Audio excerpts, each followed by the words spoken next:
Kita bilang, kan anak Tuhan itu dilahirkan jadi kepala bukan ekor. Terus naik dan bukan turun. Yes, rencana Tuhan itu buat kita. Tapi siapa yang suruh kita turun?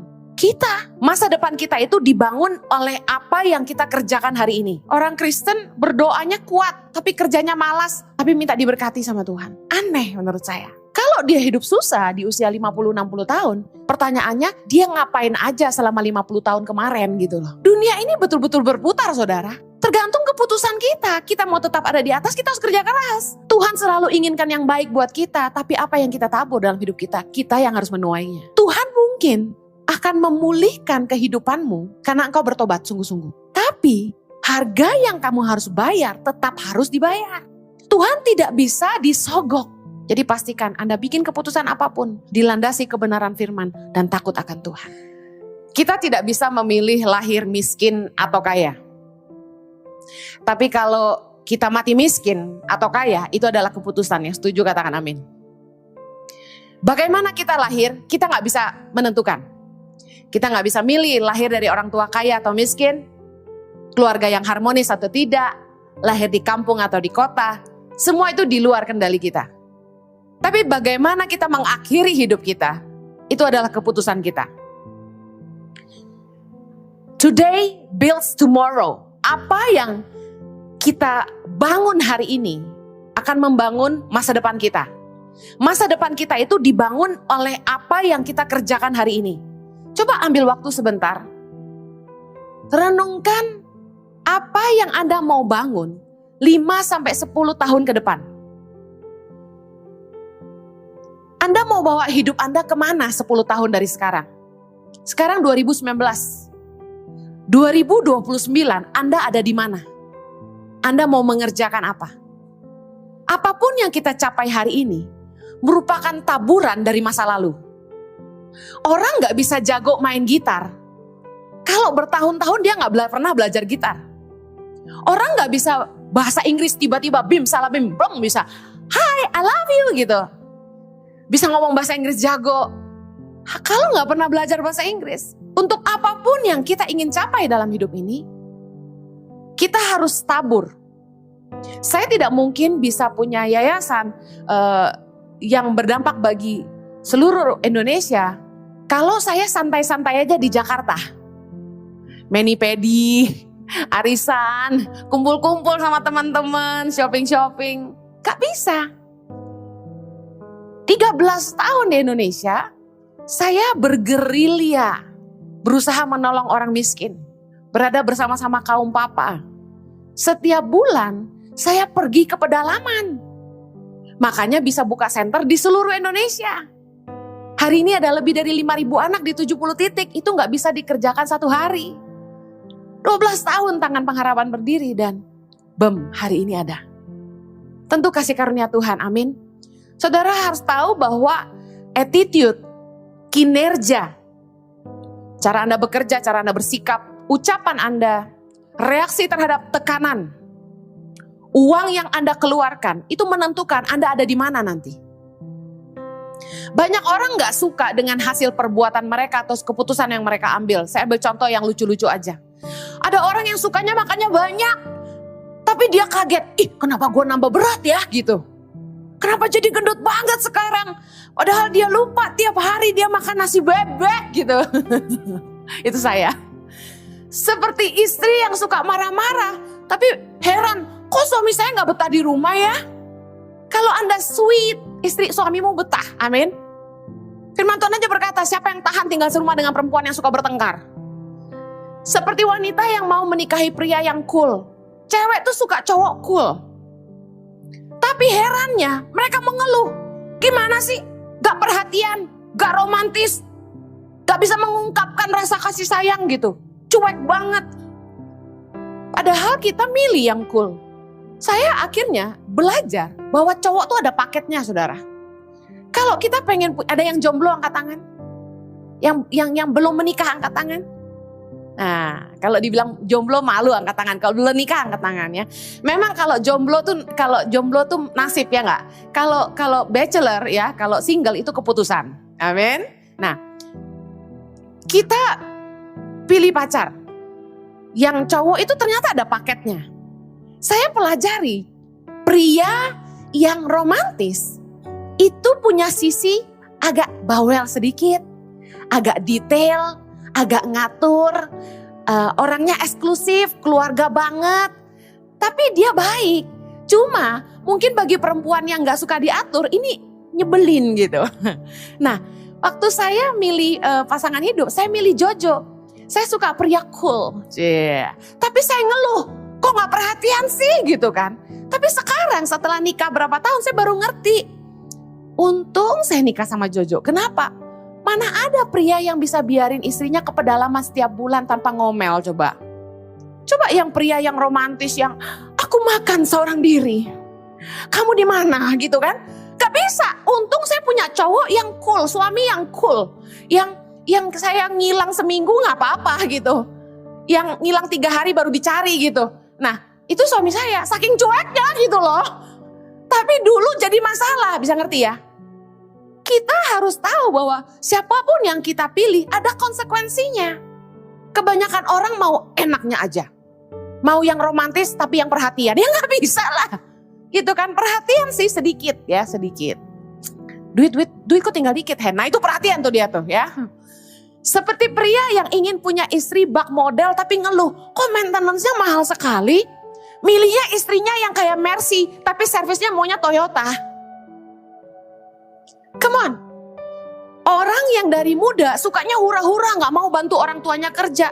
Tapi ngarepin sampai tua dia kaya raya gitu. Gak bisa dong. Saya ketemu anak muda yang zaman saya SMA, dia udah bawa mobil kayak Pajero ke sekolah. Anak orang kaya. Tapi sekarang ketemu saya, sorry bukannya merendahkan, dia bawa Xenia dan dia bawa Grab. Saya bilang loh, kok bisa begini gitu. Dulu keluarganya kaya banget loh. Kami naik angkot, dia bawa mobil Pajero, bayangin. Ternyata dunia ini betul-betul berputar saudara. Tergantung keputusan kita. Kita mau tetap ada di atas, kita harus kerja keras. Jangan hanya hura-hura aja, amin. Orang yang malas di usia 40-50 tahun biasanya gak punya pekerjaan yang mantap. Saya mau ngomong ini. Kadang-kadang kita ketemu orang yang usianya udah 40, 50, 60. Hidupnya susah banget. Keluarganya susah menderita. Dan herannya gak ada yang mau bantu dia gitu. Dan hari ini ketika saya ketemu orang yang seperti itu, saya gak cepat-cepat menghakimi. Di mana tuh saudara-saudaranya kok gak bantu dia? Oh enggak. Saya pelajari orang itu menuai apa yang dia tabur. Kalau dia hidup susah di usia 50-60 tahun, pertanyaannya dia ngapain aja selama 50 tahun kemarin gitu loh. Saya menemukan orang-orang seperti ini, kerjanya gak bagus, gak jujur, males. Kita bilang, kan anak Tuhan itu dilahirkan jadi kepala bukan ekor. Terus naik dan bukan turun. Yes, rencana Tuhan itu buat kita. Tapi siapa yang suruh kita turun? Kita. Galatia 6 ayat 7, kita baca sama-sama. Jangan sesat. Allah tidak membiarkan dirinya dipermainkan.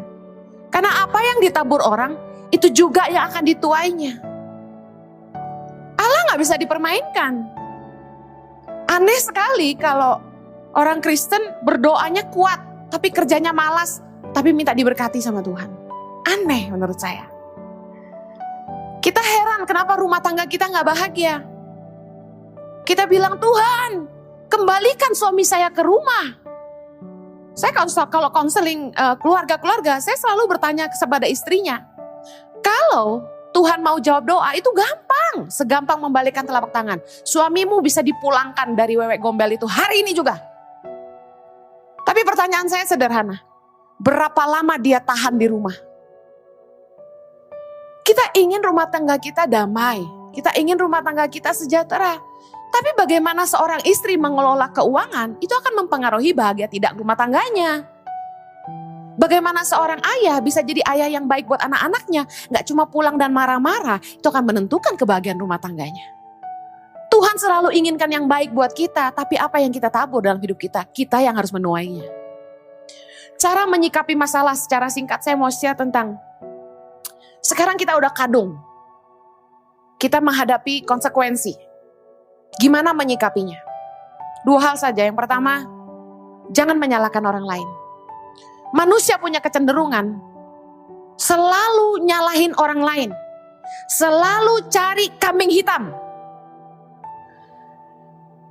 Kita kasih salah satu contoh, kerjaan. Anda mau resign dari kerjaan. Kenapa? Anda kecewa sama atasan. Kita nggak bisa menilai atasan kita hanya di satu waktu ketika dia menyakiti kita. Coba ingat kejadian-kejadian lain ketika dia menolong kita. Kejadian-kejadian lain ketika dia baik sama kita. Judgment kita terhadap orang tidak bisa based on one on occasion. Gak bisa hanya berdasarkan satu pengalaman dia sakitin kita. That's it. Tapi yang terjadi bukankah itu? Makanya ada pepatah, jutaan kebaikan dilupakan, tapi satu kali kesalahan diingat sampai mati. Kita bikin baik sama orang tuh banyak, tapi satu kali aja kita gak nyenengin dia, mulut kita mungkin keceplosan ngomong yang nyakitin dia. That's it. Forget it. Semua kebaikan kita dilupain dan kita jelek banget di mata dia. Kita gak bisa nilai orang hanya dari kejadian satu kali dia salah gitu. Pertanyaannya gini, bagaimana kinerja atau performa kerjaan Anda? Bosmu oke, bosmu gak baik, bosmu gak pernah ngasih bonus, bosmu songong, apalah pendapatmu tentang bosmu. Tapi izinkan, saya bertanya, gimana kinerja kerja Anda di tempat kerja? Coba tempatkan posisi bosmu di kamu, kamu di bosmu. Kira-kira kalau Anda yang jadi bosnya, tahan gak punya karyawan kayak begini? Malas, datang terlambat, kalau dikasih tahu auban, ngerti auban? Keras kepala, gak mau dengerin. Disuruh ngerjain bertahun-tahun gak dikerjain. Udah gitu suka ngelawan. Kalau kritik hebat, tapi kalau nolongin susah gitu. Bukankah kita gitu? Kalau ada masalah tuh jangan cepet-cepet nyalain orang gitu loh. Koreksi diri sendiri. Gampang gak punya karyawan kayak kita gitu. Satu hari saya punya karyawan yang kerja sama saya 9 tahun. Dia itu selalu saya beri kesempatan yang sangat panjang. Padahal manajer saya udah ganti 3 kali. Manajer yang pertama bilang, orang ini keluarin aja Bu. Gak berfungsi apa-apa. Di tempat kerja ini dia cuma jadi penghambat aja. Kenapa begitu? Tiap hari kerjaannya ngecek Facebook. Nonton baca detik.com. Nonton YouTube. Jadi jam kerja itu dipakai buat main-main. Bayangin, dia susah kami tolong. 9 tahun dia gak bisa bayar kontrakan rumah, kami bayarin. Anaknya mau sekolah, kami bayarin. Sampai anaknya mau kuliah, kami sekolahin. Gak usah nyebut-nyebut kebaikan kita deh. Intinya Anda tahu kami sudah lakukan yang kami bisa. Tapi balasannya bukannya kerjanya rajin, tapi nonton YouTube, baca detik.com, main-main, nulis artikel buat majalah lain supaya dapat duit. Sementara gajinya gak kecil di tempat kami. Percayalah, gak kecil. Keluarganya amburadul, istrinya tukang ngutang. Saya pernah bebasin hutang istrinya ini di luar 30 juta. Kalau enggak, mereka berbunga terus itu hutang dari tengkulak. Berbunga sampai gak habis-habis gitu loh. Jadi saya pikir kalau saya mau mendidik anak buah saya harus bantu dia hentikan dulu masalahnya. Kalau enggak setengah mati dia mau kerja berapa lama bayar hutangnya gitu kan. Saya hentikan dulu hutangnya. Saya bilang, bikin surat perjanjian, kamu gak akan pernah berhutang lagi. Kemudian istrinya saya panggil ke kantor, tanda tangan, saking jengkelnya. Sama tukang sayur aja ngutang, bayangin itu habit. Jangan nikah sama tukang ngutang, menderita di krimu. Percayalah. Saya panggil dia dan tiga kali manajer ganti, tiga kalinya bilang pecat aja Bu. Saya kasih kesempatan sampai 9 tahun. Anda bisa pastikan, ada masalah? Anda bisa pastikan bahwa saya sudah sangat berusaha sabar. Kasih dia kesempatan terus. Saya pikir siapa sih yang gak pernah bikin salah. Saya kasih kesempatan terus. Dan gawatnya orang ini gak pernah berubah. Akhirnya saya sudah bohwat. Ngerti bohwat? Udah gak tahu lagi mesti bikin apa. Kalau pemimpinmu sampai kehabisan akal berarti Anda sudah parah sekali. Gitu loh. Ya. Nah kemudian saya panggil dia dan saya bilang gini. Oke deh Pak. Kalau Bapak jadi saya, Bapak gimana?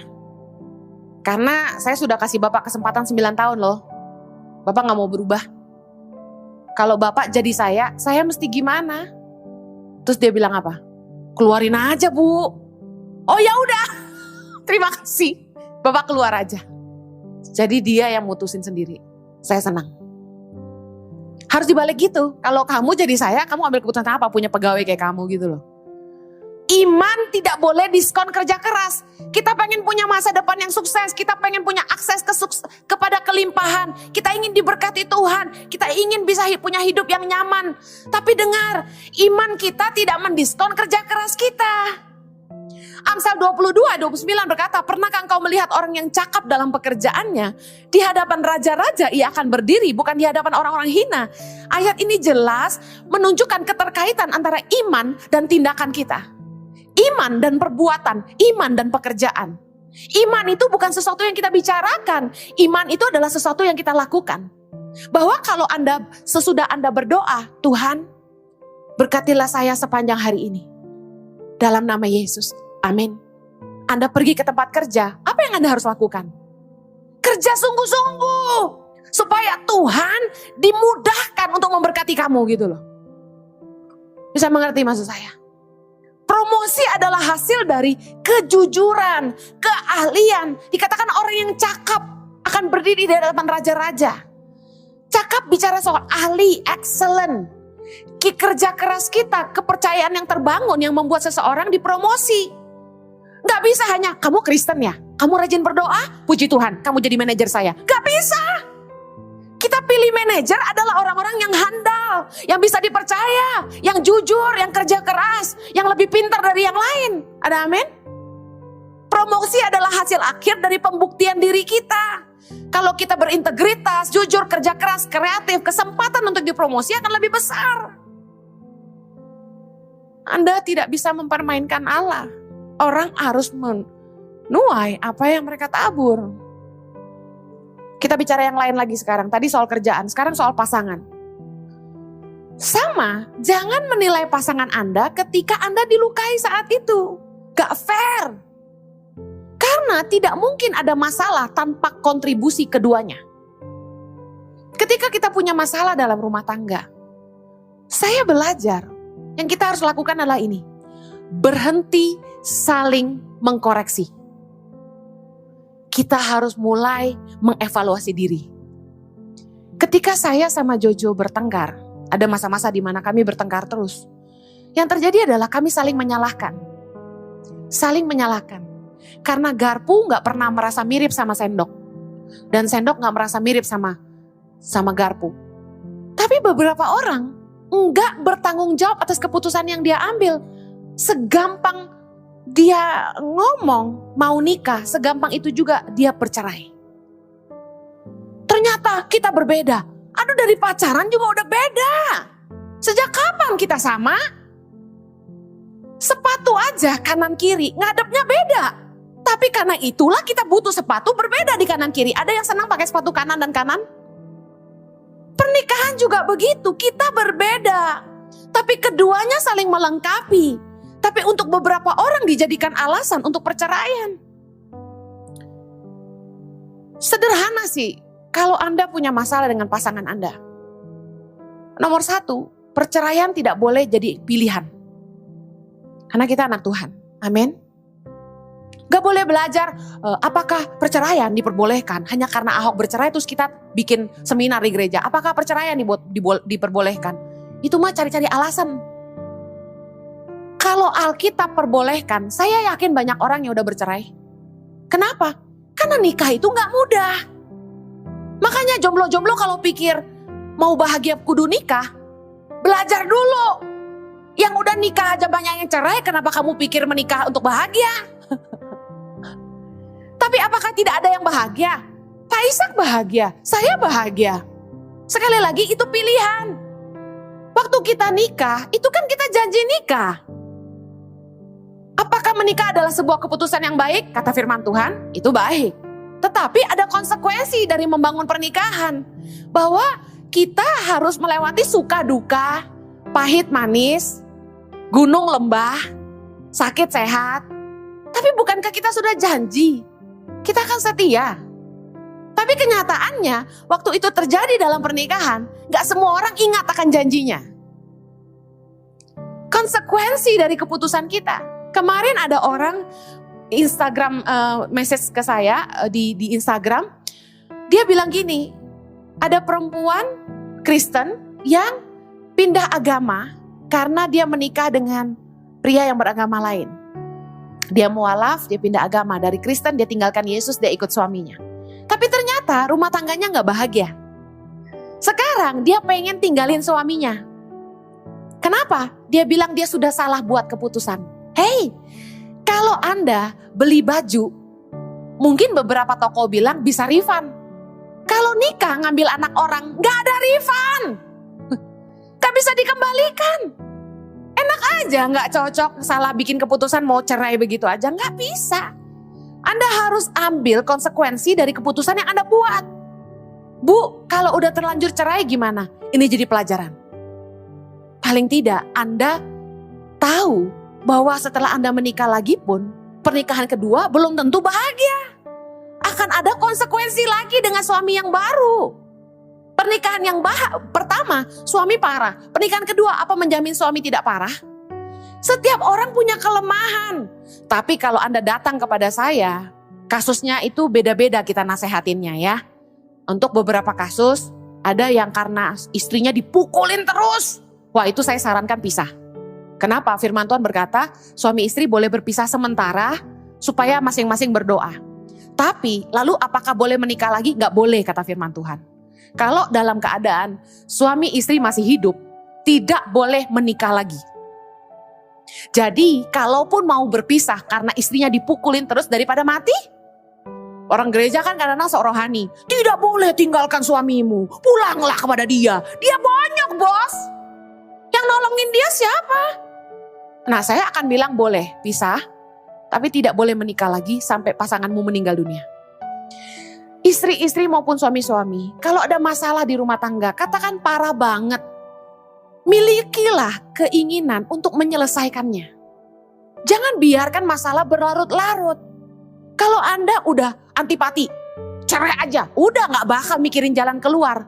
Tapi kalau Anda menempatkan dirimu, udah kadung nikah, gak ada jalan keluar untuk pisah. Jadi mau gak mau Anda harus perbaiki hubungan ini. Amin. Tapi kalau alternatifnya selalu pisah, gak ada usaha untuk memperbaiki pernikahan ini. Oke, katakan Bu Heni, udah didoakan, udah diajak ngomong, tetap gak bisa, gimana dong? Hey, ini, kalau kita sudah doakan, yang kedua, pastikan hidup kita benar. Karena suami-suami yang tidak seiman, itu bisa dimenangkan oleh kesalehan istrinya. Bukan oleh karena perkataannya, bukan karena omelannya tiap hari. Nah, kalau suami sudah didoakan, hidupmu sudah benar. Oke, apalagi? Ya udah, nunggu aja. Nunggu apa, Bu? 2, dia berubah atau dia dipanggil Tuhan. Selesai. Sekarang masalah lain. Kecewa sama orang tua. Anak muda zaman sekarang. Kalau udah kena narkoba, overdosis, kalau udah jatuh dalam hubungan seksual, terus hamil di luar nikah, atau apalah yang kasus-kasus anak muda hari ini yang parah-parah. Kalau ditanya, kenapa kamu bisa ada di sini hari ini? Mabuk-mabukan sampai jatuh, sampai luka-luka berdarah gitu kan. Karena orang tua saya broken home. Orang tua saya meninggalkan saya. Saya tidak punya kasih sayang seorang ayah. Aduh, basi. Dengar, kita harus bertanggung jawab atas keputusan kita sendiri.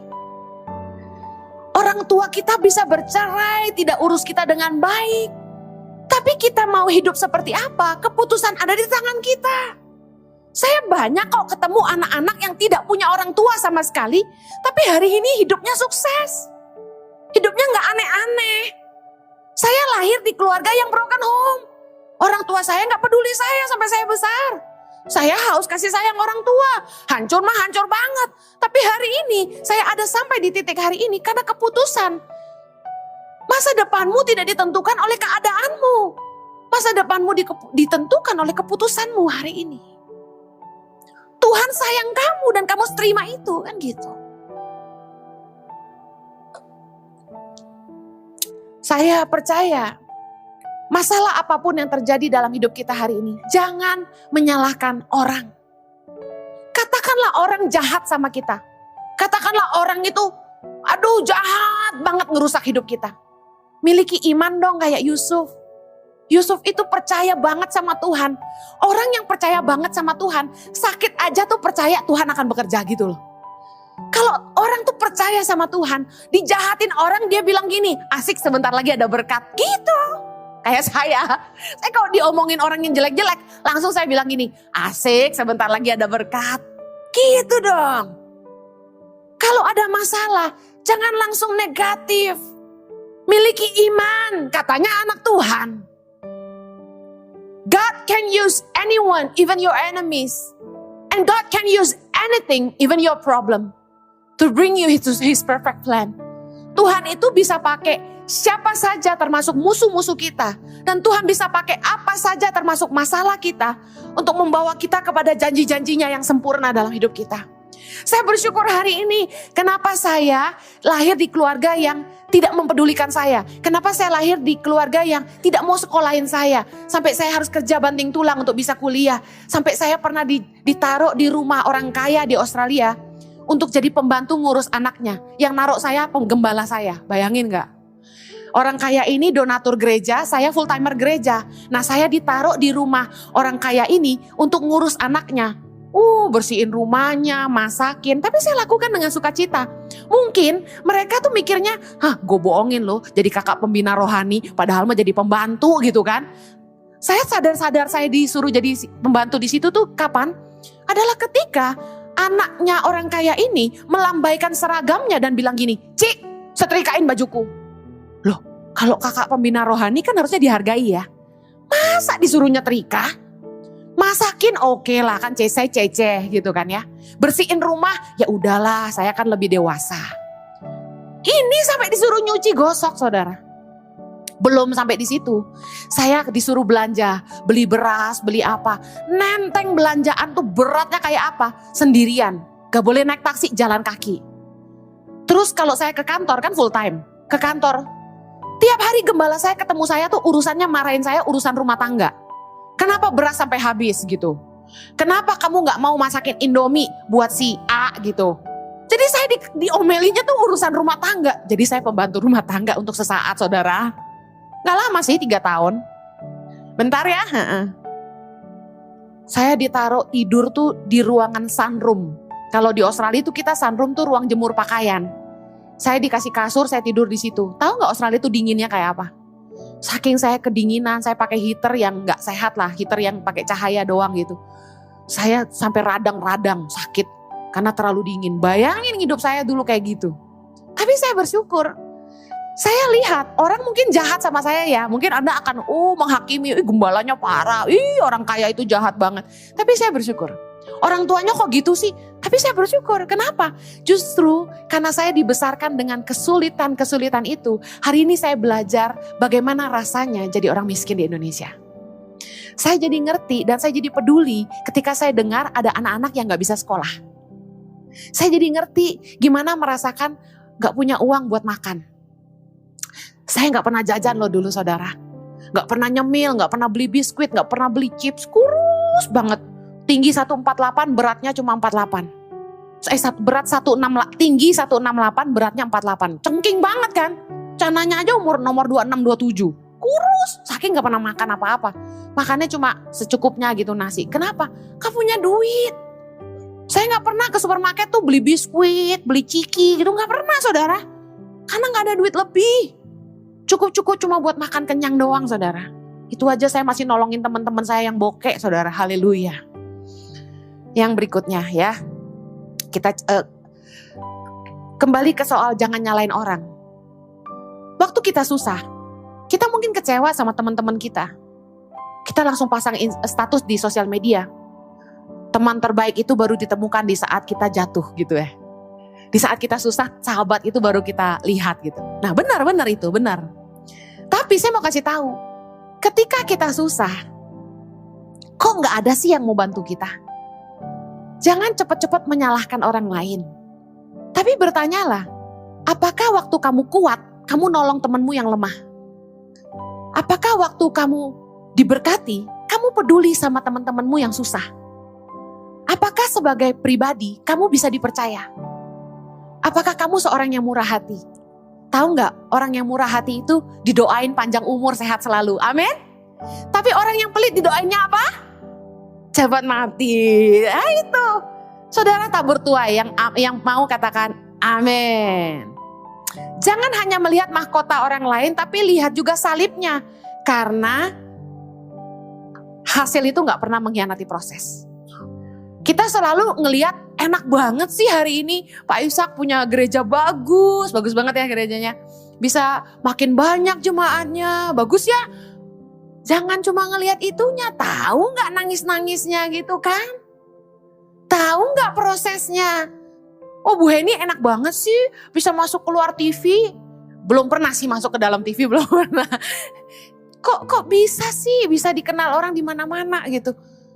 Hey, jangan lihat sekarang. Nangis-nangisnya, kerja kerasnya itu yang orang gak pernah mau tahu, ya kan? Yang kedua, cara menyikapi masalah. Jadi yang pertama jangan nyalain orang. Yang kedua, rendah hatilah untuk mengakui kesalahan. Rendah hatilah untuk minta maaf. Saudara, hebatnya seseorang itu diuji ketika dia bisa minta maaf meskipun dia gak salah. Mungkin beberapa Anda akan gak setuju sama saya, tapi saya kasih contoh.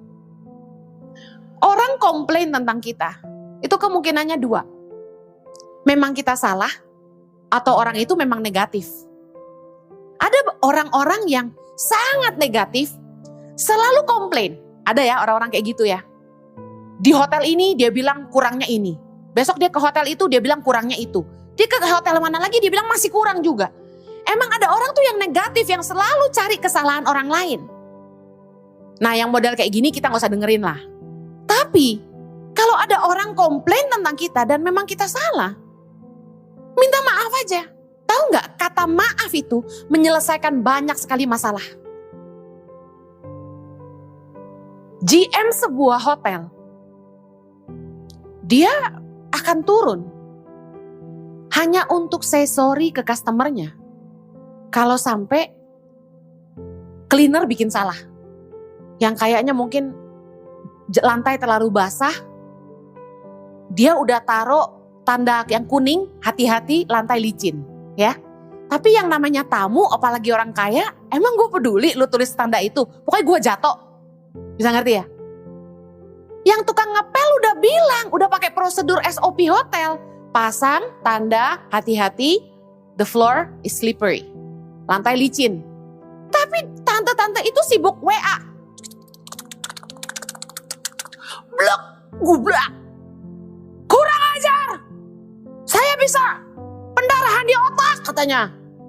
Panggil manajernya. Manajernya turun. Ya Bu. Biasa manajer tuh saya angkat jempol. Manajer tuh udah pakai jas rapi tetap. Minta maaf Bu, Ibu sakit. Bisa saya bantu? Gak bisa. Pegawai kamu on katanya. Ngepel sembarangan. Saya jatuh nih. Sakit nih. Seleo nih. Lecet nih. Apa kata orang katanya. Oh iya Bu. Minta maaf ya. Apa yang saya bisa lakukan supaya Ibu merasa nyaman. Bagaimana kalau saya bukakan kamar gratis malam hari ini di hotel kami. Biasa orang kaya kan, emang saya gak bisa bayar? Enggak Bu, ini komplimen dari kami sebagai permintaan maaf kami. Menurut Anda siapa yang salah? Si nyonya-nyonya yang WA dong. Laku naon atuh? Kenapa gak lihat udah ada tanda licin? Tapi GM ini minta maaf dan menyelesaikan masalah gak? Selesai. Bayangin kalau dia pasang di sosial media, dia foto tuh hotel. Apa gak jatuhin nama baik orang atas kebodohannya sendiri? Saya belajar kata maaf itu gak gampang diucapkan oleh beberapa orang. Suami istri aja gak gampang kan minta maaf. Yang ngalamin bilang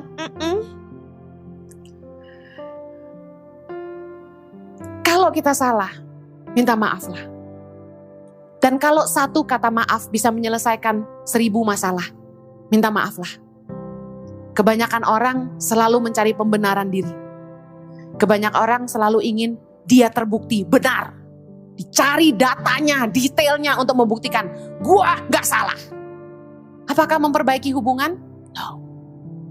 Just a simple sorry can fix everything. Intinya cuma butuh rendah hati. Hanya orang yang rendah hati yang bisa bilang sorry. Kalau Anda tidak rendah hati, kata sorry terlalu mahal buat Anda.